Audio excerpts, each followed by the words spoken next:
10 വർഷത്തോളം പ്രവാസ ജീവിതം നയിച്ച് ഒടുവിൽ ഒന്നും സമ്പാദിക്കാൻ കഴിയാതെ നാട്ടിലേക്ക് തിരികെ വരേണ്ടി വന്ന ഒരു പ്രവാസിയുടെ ഇന്നത്തെ അവസ്ഥയാണിത്.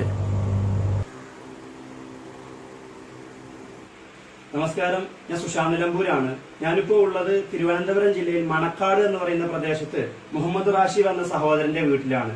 6 മാസം മുന്നേ തന്റെ ഭാര്യ 3ാമത് കുഞ്ഞിന് ജന്മം നൽകുന്നതിന് വേണ്ടി ഹോസ്പിറ്റലിൽ അഡ്മിറ്റ് ആക്കി തിരികെ വരുന്ന സമയത്താണ് റാഷിദിന് ഇങ്ങനെ ഒരു അപകടം സംഭവിച്ച് ഇങ്ങനെ കിടപ്പിലായത്. ഇവിടെ വീട്ടിൽ വന്നാൽ ആരുടെയും മനസ്സലിയിക്കുന്ന കാഴ്ചയാണ് നിങ്ങൾക്ക് കാണാൻ കഴിയുന്നത്. 3 പൊടി കുഞ്ഞുങ്ങളുമായിട്ട് റാഷിദിന്റെ ഭാര്യ ഇനി എന്ത് ചെയ്യുമെന്നറിയാതെ സങ്കടപ്പെട്ടിരിക്കുകയാണ്. അപ്പോൾ എന്റെ ഈ വീഡിയോ കണ്ടുകൊണ്ടിരിക്കുന്ന എല്ലാ നല്ലവരായ സുഹൃത്തുക്കളോടും വളരെ വിനീതമായിട്ട് അഭ്യർത്ഥിക്കുകയാണ്, നിങ്ങളെ കൊണ്ട് കഴിയുന്ന രീതിയിലുള്ള സഹായങ്ങൾ ഈ കുടുംബത്തിന് വേണ്ടി നൽകണം. സാമ്പത്തികമായിട്ട് വളരെ പിന്നോക്കം നിൽക്കുന്ന കുടുംബമാണ് റാഷിദിന്റേത്. സ്വന്തമായിട്ടൊരു വീടില്ലാതെ വാടക വീട്ടിലാണ് കഴിയുന്നത്.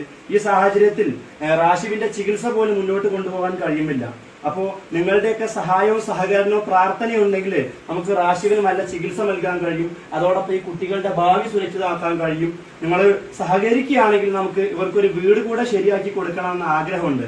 അപ്പോൾ എന്റെ ശബ്ദം കേട്ടുകൊണ്ടിരിക്കുന്ന എല്ലാ സുഹൃത്തുക്കളോടും ഒരിക്കൽ കൂടെ വിനയത്തിന്റെ ഭാഷയിൽ അഭ്യർത്ഥിക്കുകയാണ്, നിങ്ങളെ കൊണ്ട് കഴിയുന്ന രീതിയിലുള്ള സഹായങ്ങൾ ഈ കുടുംബത്തിന് വേണ്ടി നൽകണം. അതോടൊപ്പം ഈ വീഡിയോ സഹായിക്കാൻ കഴിയുന്ന എല്ലാ സുഹൃത്തുക്കളിലേക്കും ഷെയർ ചെയ്തെത്തിക്കുക കൂടെ വേണമെന്ന അഭ്യർത്ഥനയോടുകൂടി നിർത്തട്ടെ. Thank you.